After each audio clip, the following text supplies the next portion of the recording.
everyone, it's Apple Briars, and I've had a few requests to look at doing some basic tack making videos. So I thought I'd start off with a brand new little mini series, which is going to be tack making tips. And I thought before we got started, I'd just give you a little bit of background info. So I'm not a LSQ tack maker. I don't live show at the moment, although I do want to get my tack out there. And I just got into it mainly for fun and for trying to make some better tack for my models, as I found the briar tack that they like kind of manufacture is pretty low quality and not quite realistic enough. So I started off about 2 years ago tack making, and I thought it'd be funny to show you the very first saddle I made versus the most recent one I made for the same model. So bear in mind I've taken the stirrups off this, but this was the very first saddle I made. I made it with my own pattern, but you can see it's way too bulky, it's so ugly, and it was actually made with faux leather, so I couldn't skive this, and that's part of the reason why it's really bulky. And then this is the most recent saddle that I've made for the same model as that previous one I showed you. And this was made about a year and a bit later, so the reason I wanted to show you the two comparisons is that tack making is very much like any other thing. It's a lot of practice, and with time you'll find things become much easier, you'll develop ways of doing things. So I wanted to show you sort of my first saddle and a more recent one, just to say that if you do start tack making, please don't be disheartened if the first thing you make doesn't turn out how you want, or it's a bit ugly looking. It's all part of the process, and I promise if you stick with it, you will get some beautiful things and you'll be really proud of them.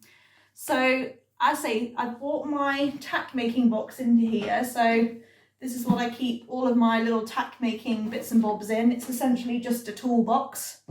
But I thought I would go through today the basic materials I'd recommend getting and some good references if you're wanting to look at starting out tack making. So in terms of cost, it is quite costly to start with getting all the materials, potentially if you're wanting to do things like saddles, because there's a little bit more to it. I'd say when I started tack making, I probably invested about £60 to £70 in getting all of the basic stuff. And you know, it's an ongoing cost as you use equipment as well. But for that £60 to £70, you do get quite a lot of projects out of it, and you have the tools to continue making things for years. So I do think it's worth it, and I definitely invest in good quality materials if you're wanting to have good results. So first up, I'm going to have a little chat about leather. The reason being is leather, I find, makes up the majority of saddles and any kind of intricate details. So for example, if you're wanting to do a kind of a carved noseband on a fancy head collar, you're probably going to be looking at working with leather. And there's a few different types of leather I would recommend having in your tack toolkit for starting out. So the first is this type of leather. So this is Tooling Calf, and the one I'm showing you here is Veg Tan. So that means that it's kind of undyed. You know, this is something that if I was going to use making a saddle, I'd want to dye it, which we'll come on to in a moment. So it's fairly thin, but you'll still want to skive this down. I believe this one I bought is about 0.7 millimeters in thickness. You can get them different size thicknesses, but for tack making, you're going to want to try and get as thin as possible. Otherwise, you make quite a lot of work for yourself. So the idea with this is I will cut any pieces that I want to make out of it from this main sheet. And I would say the main sheet was about £25 for sort of a fairly long piece, but I have made every single saddle from this pretty much over the last, probably about the last year and a half. So although it was quite a lot of money to buy the piece, it has lasted me multiple projects. I would recommend trying to get some good quality ones.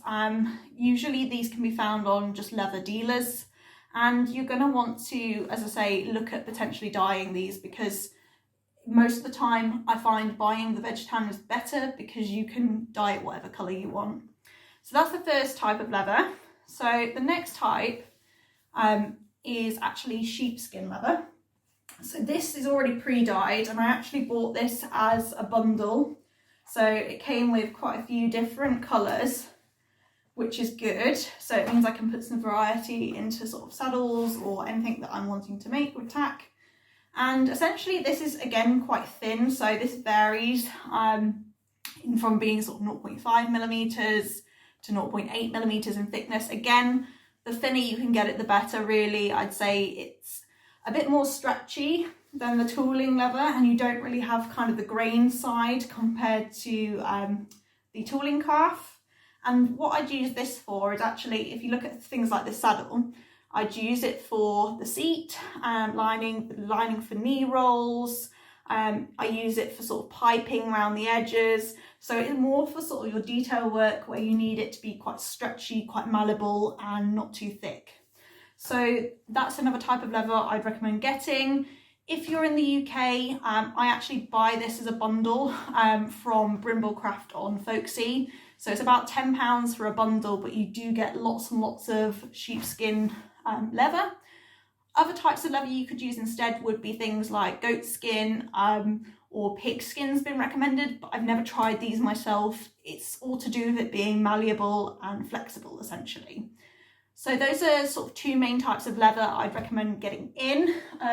I'd also recommend leather lace. So leather lace is for things like your bridles.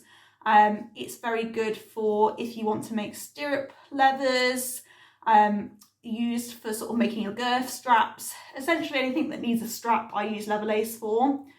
I really like Kangaroo Leather Lace, and the reason I like it is it's very nice to work with. It is fairly expensive per metre. I think most of the time it's about £2 a metre, so it's not the cheapest, but it does give really good results. It's very flexible and you can get it in different sizes. So for traditional tack making, I typically buy leather lace in 2mm, 2.5 millimeters and 3 millimeters. 2 millimeters is for very fine little tiny straps, 3 millimeters for sort of brow bands, nose bands, and 2.5 millimeters for sort of cheek pieces and things like this on bridles. And then 3 millimeter lace for sort of stirrup leathers. So there's different sizes depending on what size straps you need. You can also cut this leather lace in half to get even thinner leather lace. So it's very useful, definitely something that I would recommend. And again, if you are in the UK, I buy this from Brimblecraft on Folksy, and very, very good, and I would definitely recommend using them. So that's kind of a little summary of the basic 3 types of leather that I have. I would recommend using proper leather over any kind of faux leather. As I said earlier, the reason being is you can't skive faux leather, which means that it's often too thick and you do end up with really bulky looking projects. So I would definitely recommend investing in some proper leather, because you can skive this down to the size you need. You get a lot for your money, even though it's a little bit more expensive, and it can be dyed and tailored to whatever type of project you want. If you're looking to dye your leather, you're going to need some leather dye. So the one I keep in stock is the Fiebings Leather Dye, and I actually have it in 2 colours. So I have it in a medium brown and a black, because this is the colour of most saddles and most head collars and things. So it's very easy to use. It's alcohol based. I definitely recommend wearing gloves and doing any kind of leather dyeing in clothes you don't care about, because it does stain, but it's very, very effective, and this one is very good and pigmented. To apply it to your leather, I typically use actually just some cotton buds. I find this works well if you just use circular motions to apply it. But you can get special like cotton daubers and things off Amazon. Next up to discuss is hardware. So essentially this is things like any kind of buckles on bridles, saddles, and things like the tree as well can be classed as hardware. And depending on how serious you are about your tack making will depend on how much you want to spend on hardware. So you can get already factory made designed hardware from places like Rondo, which is very good quality and I really like and really enjoy using. Or if you're just starting out and not sure whether you really want to spend that much money yet on hardware, then you can buy things just as straightforward as some jump rings. So jump rings are very useful because you can use them for bits, just basic snaffle bits. You can use them to make very basic buckles. You can use them for basic halters and head collars. So I'm a big fan of jump rings, and I actually just got a big wheel of different size jump rings off Amazon for about £5. And essentially you want them in a few different sizes, ranging from about 5mm down. Anything bigger than 5mm I find is a little bit out of scale for traditional, but you can definitely get one of these like wheels and then you don't have to worry too much. If you wanted to be a bit more serious and have a bit more realistic looking hardware, then I'd say you can buy already pre-printed type hardware from places like Rondo. Typically for traditional bridles, I use the 116 buckles, which are these ones. And then the, is it 332? Yeah, 332 buckles, which are a bit smaller. So these you can just clip off and you can just pop them on, and they're already made and you don't have to faff around too much. Rondo also do make things like Western saddle trees, already made. And if you like halter making, things like the 3-slot halter rings as well. So if you're wanting to make more realistic tack, I'd probably say invest in some proper hardware, because it just looks a little bit more realistic.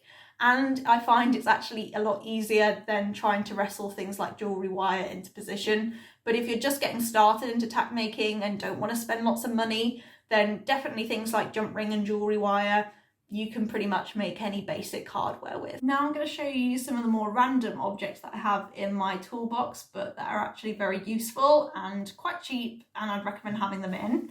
So the first is a blade, and I wouldn't actually be without these.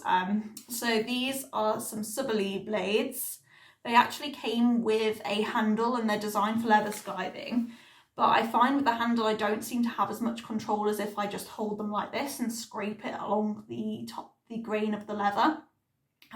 So essentially I use this to thin out my leather, so the blade will scrape off a lot of the underside, so a lot of this type of the grain of the tooling calf, and essentially it just thins it out.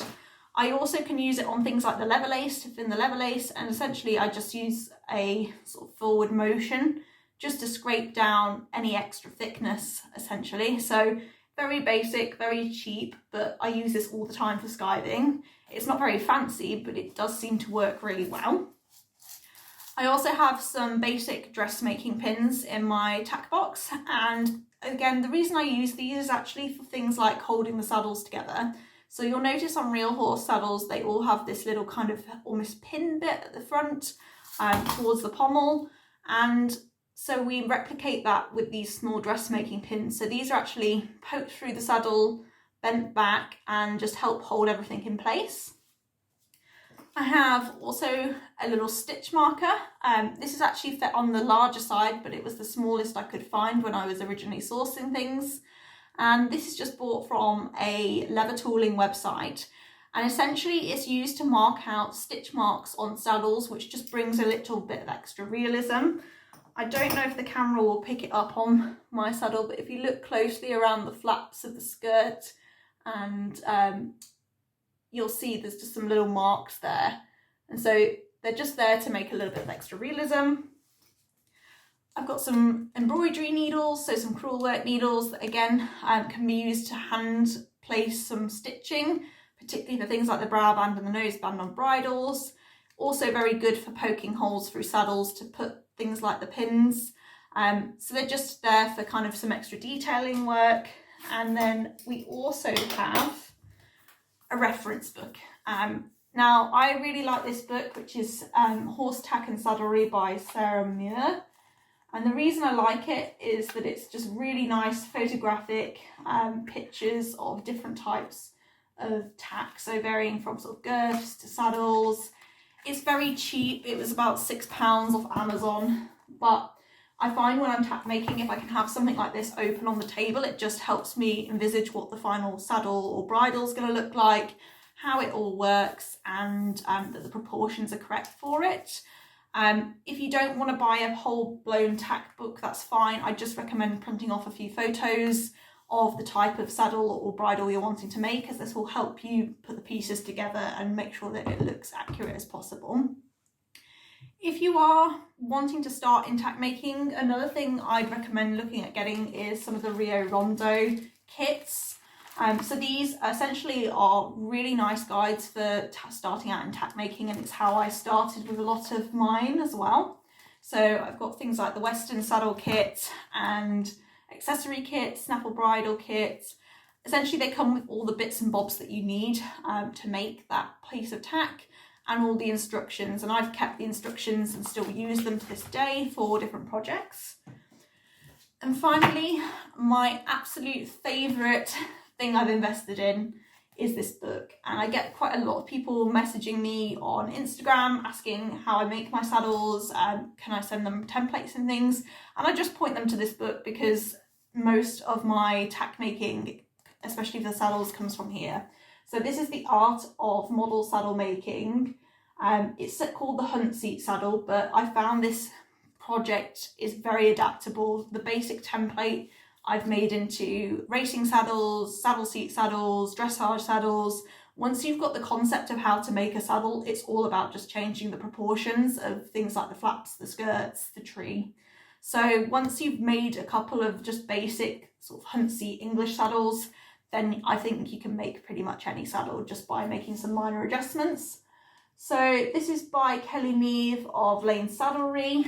It's on Amazon, was where I bought mine from, about £25 I believe, so it's fairly pricey, but it is amazing. So she's got really good step-by-step instructions on how to make saddles, how to make trees, that kind of thing, how to fit everything, and there are some templates in here as well. So please, if you're wanting to make a basic saddle, I'm not going to do a tutorial on them because I use her method. So I just recommend get this book, and if you need any help then do message me, but I would say this is kind of the Bible if you're wanting to make some saddles.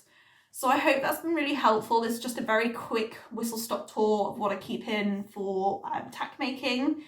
I am wanting to do some more tack making videos, so I am thinking of doing a basic pattern work tutorial, so how to adapt a pattern depending on what saddle you're wanting to make. I am going to do possibly some skiving tutorials, dyeing tutorials, just basic skills that you can use and adapt for your own tack making projects. And I might do some basic kind of follow along tutorials as well, so you could do a follow along bridle tutorial, because my bridles have come a long way since I filmed the last tutorial. So I'm hoping you're going to follow along, and this will be a ongoing series. So tack making tips with Acme Briars is going to be a new thing. I hope you've enjoyed watching, and I shall see you again in the next video. Bye bye.